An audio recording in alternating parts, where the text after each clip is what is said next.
દેશની સીમાઓ માતાના વસ્ત્ર સમાન છે. તેનું રક્ષણ કરવું દરેક ભારતીયની ફરજ છે. ભીષ્મ પિતામહ. નમસ્કાર દર્શક મિત્રો, સરહદ ન્યૂઝ ચેનલમાં આપનું સ્વાગત છે. હું અનિતા ગોસ્વામી. હવે જોઈએ સમાચાર વિસ્તારથી.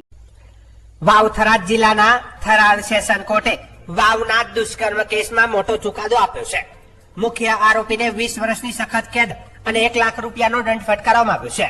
જ્યારે ફરિયાદી દ્વારા ગુનામાં સંડોવાયેલા દર્શાવેલા અન્ય 4 આરોપીઓને નિર્દોષ છોડી મૂકવામાં આવ્યો છે અને ફરિયાદીને 3 લાખ રૂપિયાનો દંડ ફટકારવામાં આવ્યો છે. સરકારી વકીલ આર.ડી. જોશીએ માહિતી આપતા જણાવ્યું હતું કે POCSO special court additional district and session જજની કોર્ટમાં ચાલેલા પોક્સો સ્પેશિયલ કેસ 41/2022 બંને પક્ષોની દલીલો સાંભળ્યા બાદ આ ચુકાદો આપવામાં આવ્યો છે. મુખ્ય આરોપીને પોક્સોની વિવિધ કલમો હેઠળ આ સજા ફટકારવામાં આવી છે. આ કેસની વિગત એવી છે કે વાવ તાલુકાના એક અંતરિયાળ ગામમાંથી એક યુવતીનું અપહરણ કરી તેને લલચાવી ફોસલાવીને દુષ્કર્મ આચરવામાં આવ્યું હતું. આ અંગે માવસરી પોલીસ સ્ટેશનમાં ફરિયાદ નોંધવામાં આવી હતી. પોલીસે તપાસ કર્યા બાદ ચાર્જશીટ દાખલ કરી હતી. જોકે આ કામના ફરિયાદીએ પાછળથી એક અરજી આપી હતી, જેમાં મુખ્ય આરોપી સિવાય અન્ય 4 આરોપીઓએ પણ ગુનામાં ભાગ ભજવ્યો હોવાનો આરોપ મૂકવામાં આવ્યો હતો. પોલીસે અરજીની તપાસ કરીને 4 વ્યક્તિઓને પણ આરોપી તરીકે દર્શાવ્યા હતા. આજે કોર્ટ કેસની સુનાવણી પૂર્ણ થતા કોર્ટે આ 4 આરોપીઓને નિર્દોષ ઠેરવી મુક્ત કર્યા છે. આ સાથે જ કોર્ટે ફરિયાદીને 3 લાખ રૂપિયાનો દંડ ફટકાર્યો છે. કોર્ટે એવો પણ આદેશ કર્યો છે કે જો ફરિયાદી આ 3 લાખ રૂપિયાનો દંડ નહીં ભરે તો નિર્દોષ છૂટેલા પ્રત્યેક આરોપીને 75,000 રૂપિયા ફાળવણી કરી આપવામાં આવે.